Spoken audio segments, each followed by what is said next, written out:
Hi guys, this is Ails from Ails Gaming TV, and this video is about our full artifact guide. Please take note that this is just my insight, so there's a big possibility that you see the value of other artifacts differently than how I will discuss it here in this video.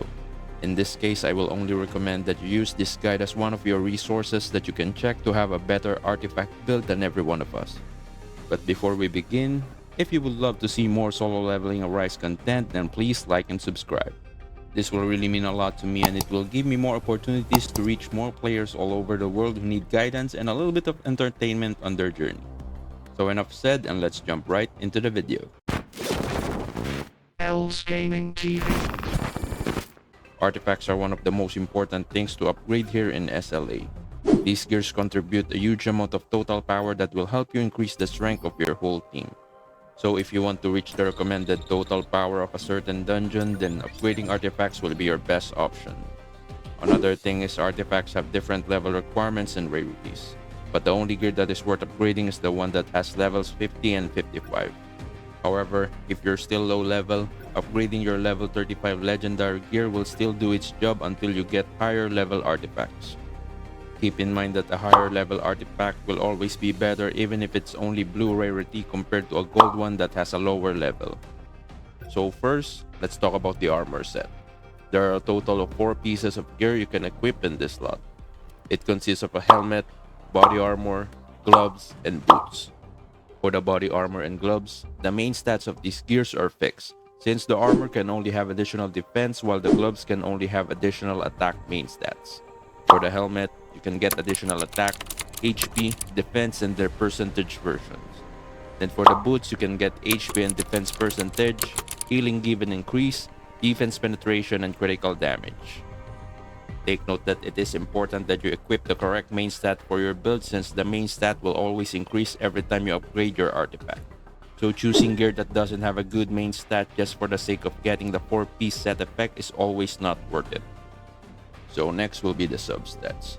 For the armor set, the only substat you can get are additional attack, HP, defense and their percentage versions, additional MP, damage and MP consumption reduction, healing given increase, defense penetration, damage increase, and critical hit rate. Just keep in mind that a specific substat cannot be the same as your main stats, so you will never get an additional attack substat in the gloves because the main stat is already an additional attack.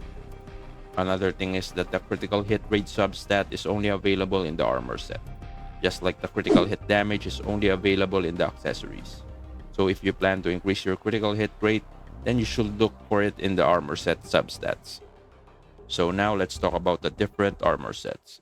By the way, I will not discuss the 4-piece set effect anymore since you all can see it in the item description and it is pretty much self-explanatory. So first on the list will be the Destroyer set. This one is a decent set to use since it gives you the ability to spam your ultimate skills. For those newbies out there, Power Gauge is the requirement for you to use your ultimate skill. This artifact will be a good one for quick burst sungjinwoo build and best for full support Byung-gu, Jinchul, Baekhyun-ho, Lim, and Choi. Next will be the SF set. This one provides a good amount of damage increase for units that rely on basic and core attacks. So if you plan to build an auto-attack focused sungjinwoo, then this will be a good choice. And also for DPS hunters like Emma, Jinchul, and Beastbake. Next will be the arm set. To be honest, this one is my favorite since the ignore defense set effect works really well when you're dealing with high defense monsters. So if you already have 50% critical hit rate with your sungjinwoo, then I suggest you use this set for more damage output. This is also good for hunters like Lim, Bora, Beastbake, and especially Choi since it doesn't have the ability to deal critical damage. Next will be the one-hit kill set. If you want to instantly burst your enemies and deal a huge amount of damage, then this set will work wonders. However, the downside of this one is that it only focuses on upgrading your ultimate just like the Destroyer set. But if you want to use quick burst build sungjinwoo, then this is a good choice. This is also a great option for Wang Dongsu, Lim, and Choi. Next will be the Noble Sacrifice set. I don't recommend using this one for sungjinwoo, but for hunters like Jiwoo, Emma, and Byung-gu, this will be a good option since they will benefit from the HP increase that is given by the set effect. Next will be the Guardian set. I still haven't seen anyone use this for sungjinwoo, but I guess it will be possible if you focus all of your weapons and skills to get a lot of shield uptime. But for me, the added 10% damage increase will not be that beneficial for sungjinwoo, so it's best that you don't use this one. However, this set can be used by Jiwoo since she provides a good amount of shield for the whole team. Next will be the SA set. This is a solid set for a full breaker build, but it will be a bit pricey for us to build this as a spare armor set for our sungjinwoo. If we can just transfer our upgrade or just change the armor set without feast, then this one will be our best situational armor. But at the moment, it's best for us not to use this one since the 4-piece effect only focuses on dealing with monsters that have shield gauge. However, this set will work wonders if we give it to our breaker hunters such as Jinchul, Jiwoo, Emma, Lim, and Baekhyunho. Last will be the toughness set. This is probably, if not the best set in the game since everyone can utilize it aside from Choi. If your sungjinwoo doesn't have enough critical rate stats, then using this set will surely help you increase your critical damage output. This is also the recommended set for Jae-in, so I suggest that you try to farm this set early on if you plan to pull for her. Alright, so now that we're done with the armor set, let's proceed with the accessories. There are also a total of 4 pieces of gear in the accessory slot, which consists of a necklace, bracelet, ring, and earrings. For this one, the necklace and earrings have the fixed main stats which are additional HP and MP. Then the bracelet is for a random elemental damage multiplier, while the ring is for additional HP, attack, defense, and their percentage version.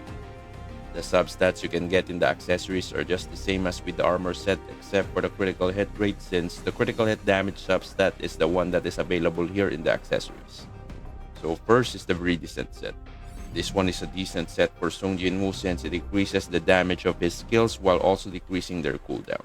So if you want to build a sungjinwoo that can spam basic skills, then this set will be a good choice.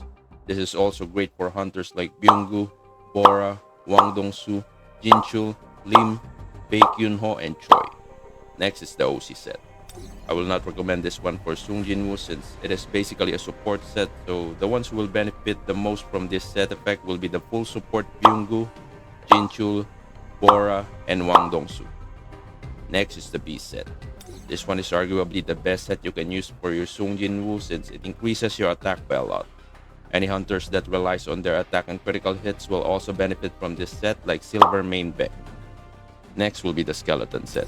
This is also decent for sungjinwoo, but most of us don't want our HP to go below 70%. So if you're the type of guy who fights head-on, then this set will give you a huge damage boost as well. This is also a great choice for Silver Main Beck since it really synergizes well with his kit. Next is the Behemoth set. This is also a good choice for sungjinwoo, but I suggest that you use the other set since the 4-piece effect doesn't really work in some dungeons like BOD due to the dragon's high regeneration. However, this will still be good for hunters like Jiwoo, Emma, Jinchul, Lim, Baekhyunho, Beastbake, and Choi due to its damage increase. So last will be the Red Eye set. This is a decent set for sungjinwoo since it increases our attack by a total of 20% when landing critical hits. So if you still don't have a good substat in your beast set, then you can use this one in the meantime. Hunters that deals critical hits and rely on attack like Bora, Lim, and Beastbake will also benefit from this set effect. So that's it. I hope I was able to help you decide which artifact you will use for your hunters and sungjinwoo. You can comment down below if you think I missed some information or if you have any suggestions on what we should tackle next. Also, remember to play this game at your own pace, never get burnout, and always have fun. Till next time, peace!